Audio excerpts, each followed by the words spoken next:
Attaque de Contador, à la barre à Montes, on le sait. Le vainqueur de Paris-Nice, c'est un vrai grimpeur. C'est sans doute le plus beau grimpeur du Tour de France. Valverde à la retraite, Alaphilippe forfait, la place est libre pour accueillir le ou les nouveaux princes des Ardennes. Bonjour Colby, comment vas-tu? La forme? Ça va très bien. Écoute, on vient de passer le cap des Flandriennes. Là, place aux punchers, aux grimpeurs. On va pouvoir en parler en ces petites dizaines de minutes. Exactement. Donc voilà, l'objectif de la vidéo, c'est simple, c'est voilà de parler de nos prétendants aux Ardennaises qui vont arriver, donc entre l'Amstel Gold Race, la Flèche Wallonne et Liège-Bastogne-Liège. On va commencer calmement. On a parlé d'Alaphilippe qui était forfait. Il y aura de quoi le remplacer dans son équipe, la Soudal Quick-Step. Je vais te citer Andrea Baggioli, l'Italien, qui est pas mauvais depuis ce début de saison. Et on voit qu'il a un peu plus de responsabilités sur des courses où Alaphilippe était leader avant. Donc on l'a vu sur le Pays Basque où il a eu ses responsabilités. On l'a vu sur la Flèche Brabançonne aussi. C'est des courses où avant c'était Julien Alaphilippe qui avait plutôt le leadership. Mais, comme tu l'as dit, il est forfait. Et est-ce qu'il aurait été à niveau? Ça aussi c'est une autre question. Bon, il n'y aura pas de réponse. Mais du coup, ben, il y a de la place chez la Quick Step et je pense qu'Andrea Badgeli sera quelqu'un qui pourra se démarquer. Surtout sur la Flèche Wallonne qui a une course qui lui correspond vraiment bien avec une montée sèche et où il pourra faire parler sa pointe de vitesse. Ouais, c'est vrai que c'est un atout pour lui, mine de rien. C'est vrai que c'est un coureur très, très rapide au sprint. Je me rappelle de lui sur même les courses en France comme la Founardèche Classique ou d'autres courses. Ouais, c'est vrai que quand il est dans un petit comité au sprint, ouais, il peut faire la différence. Il y a une très bonne accélération, simplement. Je pense que de là, partir dans un petit coup et anticiper et faire mal aux autres derrière qui ne pourront pas spécialement suivre sa roue directement, ça peut être aussi un avantage pour lui sur une course où ça peut se regarder comme Liège-Bastogne-Liège ou même l'Amstel. Maintenant, je pense que la Flèche, quand même la course qui lui correspond le plus, où il s'est entraîné le plus souvent ces dernières années. Il y aura le train de la Quick Step en habituel qui sera présent pour l'accompagner. Et aussi Mauro Schmidt qui était présent avec lui pour l'accompagner et l'aider sur les Pays-Bas, donc on verra ce que ça va donner. Moi, je vais commencer dans une équipe qui a un peu tout arraché cette saison. On va aller chez Jumbo. Pour moi, mon petit favori de Jumbo pour les Ardennaises. Moi, je vois bien un Tige Benoît sur une Amstel ou même sur la Flèche. Je pense qu'il a les capacités de s'imposer. On a bien vu sur les courses qu'il a déjà fait en début de saison. Je me rappelle moi sur le Dwars, quand il attaque dans la petite côte. Je crois qu'il me semble que le nom de la côte c'est la Deuze. Il décramponne tout le monde. Il met la Philippe dans le dur alors que la Philippe était quand même encore dans une condition qui était à peu près bon, pas non plus catastrophique. Mais là, le voir en train de décramponner quasiment tout le monde dans un petit groupe comme ça, je me dis que sur les Ardennaises, ou même sur une course comme l'Amstel, ouais, c'est un gars qui est toujours dans les bons coups, donc ouais, moi j'y crois. Je dois bien partir, ouais, s'extirper de loin, parce que la Jumbo a pas non plus le grand puncher, en l'absence de Van Aert qui fera pas, qui me semble qu'il fera aucune de ces trois classiques. A priori, il n'est pas prévu pour Liège, donc ouais, il n'y a pas de grands favoris, de vrais punchers, donc je pense que ouais, elle a une bonne carte pour Tige Benoît, partir de loin, ça peut le faire. Euh, J'enchaîne directement avec un coureur qui lui aussi va pouvoir tirer son épingle du jeu. C'est Sergio Higuita. Le Colombien l'année passée était aux côtés d'Alexander Vlasov sur cette campagne d'Ardennaise. On a vu que Vlasov avait quand même le dessus par rapport à lui, que ce soit sur la Flèche ou sur Liège-Bastogne-Liège. Cette année, Alexander Vlasov prépare le Giro, forcément donc fait aussi le Tour des Alpes. C'est-à-dire que Higuita aura sûrement le plein leadership sur ces Ardennaises pour la Bora.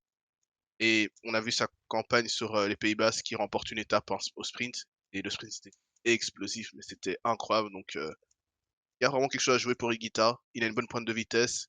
Il est capable de partir aussi en boss et de faire des très bonnes côtes. Donc ça va être un coureur très intéressant et ça va être un des grands favoris pour ces Ardennaises. Parfait, je vais enchaîner moi aussi de mon côté. Alors moi, je vais aller chez l'équipe britannique Ineos, c'est mon petit poulain.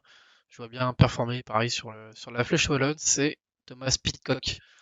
Voilà, le vainqueur des Strade Bianche. Je pense il peut mettre en valeur son pot plume et s'imposer en haut du mur de vie avec l'absence de Valverde et d'Alaphilippe, comme on a cité au début de vidéo. Ah, je pense que Pidcock, ça peut être vraiment sa course maintenant.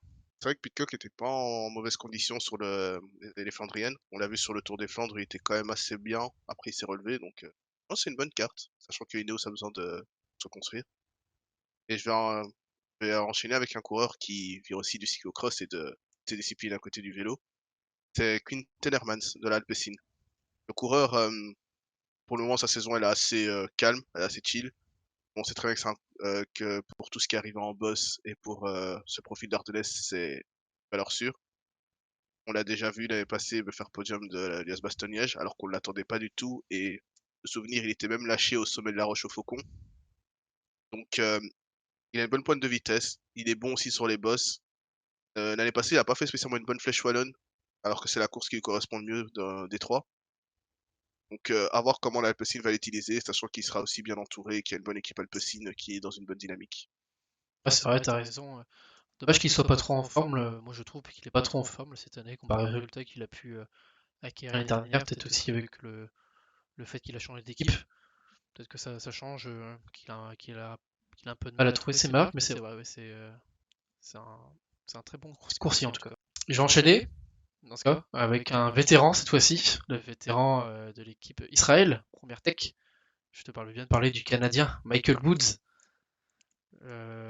J'y crois.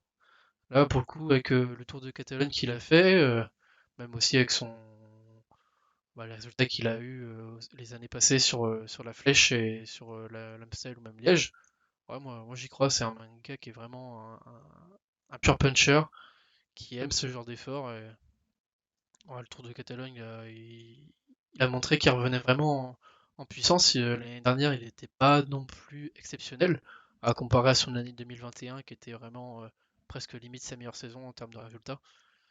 Là, pour le coup, même à 36 ans, même en étant en plus chez Israël, ouais, je pense que ça peut être une bonne pioche. C'est vrai que Woods, c'est toujours ce gars qui est toujours dans les favoris et qui a jamais de chance. Alors, on se dit pourquoi pas cette année, c'est vrai qu'il est en forme aussi, donc très clairement. Et je vais surenchérir avec un autre vieux, un coureur qui cette année a l'air de renaître. T'as un maillot du Benfica, je parle de Rui Costa. Le Portugais de 36 ans, une saison, surtout un début de saison qui est incroyable, avec 2 victoires, 3 même je pense, avec le classement général qui remporte à Valence. Il a fait des bonnes classiques en France sur Ardèche et Drôme. Il était bon sur le Tour d'Algarve. En fait, c'est limite, on dirait qu'il est parti pour refaire une saison quand il était champion du monde. Enfin, je, je me dis qu'il peut faire quelque chose, sachant que Laurenti est apparemment le leader puncher, surtout avec le départ de Quinten Hermans. Donc, il a pas fait un gros Pays Basque. Peut-être qu'il était aussi en reprise, donc peut-être que justement c'était pour préparer les Ardennaises sans trop se faire de mal. On va voir ce que ça donne, mais j'ai envie de croire en Rui Costa. Il y a un projet Rui Costa qui peut se mettre en place cette année. Il est bon sur toutes les classiques. Quand ça part de loin, il est là. Quand c'est compliqué, il est là. Donc, Rui Costa. En parlant de coups qui partent de loin, j'ai un autre coureur qui a un peu du même profil que Tige Benoît, c'est Søren Kragh Andersen.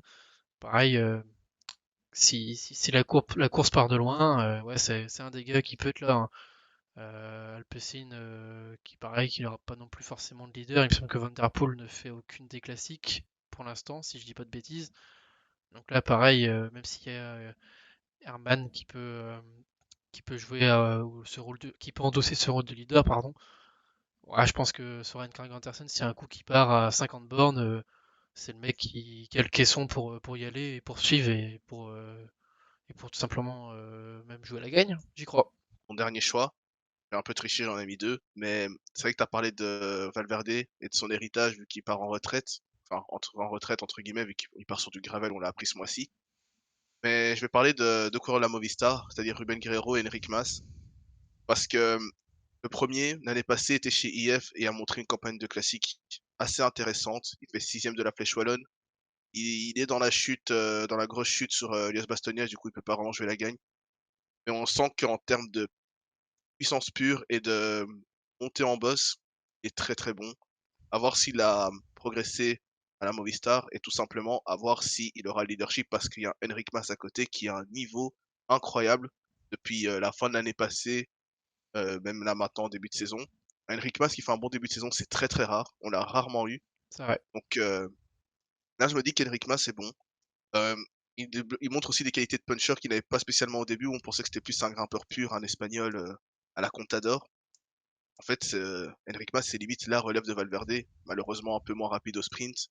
mais il a une très bonne puissance dans les secteurs à du 20%, il est très très bon là-dessus. Donc je me dis que Enric Mas peut être la relève aussi. C'est vrai qu'il y a eu, je trouve qu'il y a eu un déclic, notamment après la Volta qu'il a fait, où on se disait ouais, il est à domicile, il connaît quasiment toutes les routes, il sait se gérer, il est en forme, et voilà, on se disait bah, c'est le fait que ce soit la Volta. Mais là, on a vu depuis cette année, depuis le début de l'année, maintenant il est en forme sur quasiment toutes les courses qu'il fait, c'est très rare. Donc Ouais. même dans les gros pourcentages, c'est vrai qu'il résiste un peu bah, au plus grand des leaders maintenant. Donc ouais, ça peut se dire sur un Liège-Bastogne-Liège, c'est vrai que il peut s'accrocher, hein, c'est un mec qui est vachement endurant, même s'il n'est pas vraiment punchy, mais si la course se décante de loin, ça peut être sympa. Mais de toute façon, il y a, je sais pas si tu connais le théorème de Enric Mas. Non, mais tu vas me l'expliquer. Voilà, ben, en fait, Enric Mas, le principe est simple. Au plus sa calvasse est énorme, au plus il est fort, tu vois. Donc, chaque année, je pense que ce mec prend du niveau parce que sa calvitie sera encore plus grande. Et forcément, à partir de là, il y a un moment où il sera à son prime et que ça ne pourra plus bouger, il sera tout chauve. Mais ça arrive petit à petit, en fait. Faut s'y préparer. Voilà. Et moi, mon dernier coureur, allez, quand même un petit français. Et je vais parler cette fois-ci de Benoît Cosnefroy. Benoît Cosnefroy, ouais, c'est l'Amstel Gold Race l'année dernière à quelques centimètres ou même quelques millimètres face à Kato. Ah, ça reste un peu, ça doit lui rester un peu en travers de la gorge. Et là, cette année, il est en forme. La Flèche Brabanson, il fait troisième. Il a dit qu'il n'est pas de sensation folle, alors qu'au final, il a détruit quasiment tout le monde dans la dernière côte. Donc, ouais, l'Amstel, je pense qu'il a une grosse revanche. C'est son objectif de début de saison. Il l'a dit depuis le début. Donc, la Flèche, c'est pareil. Il a déjà fait deuxième en 2020, il me semble. Donc, ouais, c'est deux courses qui peuvent être dans ses cordes. Je pense que Liège, bon, ça va être compliqué face à des Pogacar ou des Remco. On n'en a pas parlé, bien sûr, on les met pas dans nos top 5 du moment, enfin, dans nos pronostics ou dans notre petite pièce. Mais ouais, on n'en parle pas, mais un Liège, c'est sûr, c'est différent, c'est pas pareil. Et ouais, mais Benoît Cosnefroy, moi j'y crois. Très bien. Mais c'est vrai que t'as un peu lancé Remco et Pogacar, on n'en a pas parlé. Et tant mieux, comme ça, on fait aussi un peu découvrir ce qui va se passer autour parce qu'il y aura forcément eux deux, mais il y aura aussi le reste. Mais du coup, ouais, Pogacar et Remco, tu les vois comment sur cette course? Bah, ça va être l'un des duels, l'un des duels de la saison au final, parce qu'ils se croisent quasiment peu dans la saison. Toi, là, Remco, il a fait un programme un peu atypique. Il a peu fait de jours de course, bah, mis à part Catalogne, il a fait Tirreno, mais il n'a pas croisé non plus la route des gros favoris. Voilà, je parle surtout de Pogacar et de Poggi. Il a croisé la route de Roglic, pareil, qui a un très bon niveau.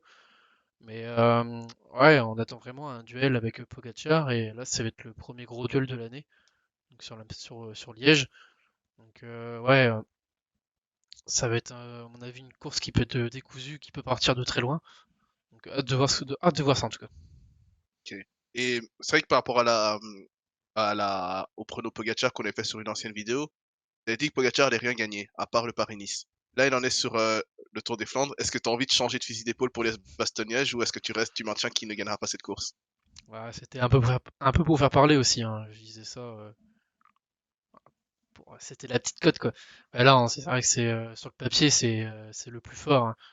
Sur les efforts comme ça, c'est l'un des meilleurs au monde. Euh, Bien sûr, là, je sais pas s'il a prévu de faire la flèche, mais Normalement, il fait les trois, ouais. il fait les trois. S'il décide de partir à 50 bornes et qu'il fait la décision, il peut le faire, hein.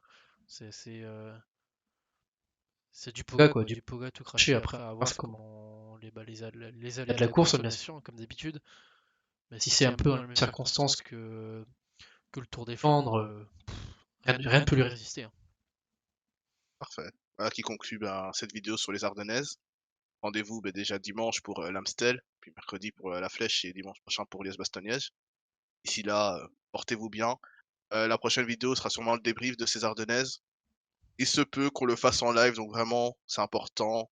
Euh, Laissez un commentaire et connectez-vous, rejoignez le Discord pour avoir la news de savoir si on fait en live ou en vidéo cette prochaine. D'ici là, portez-vous bien. Salut! Salut!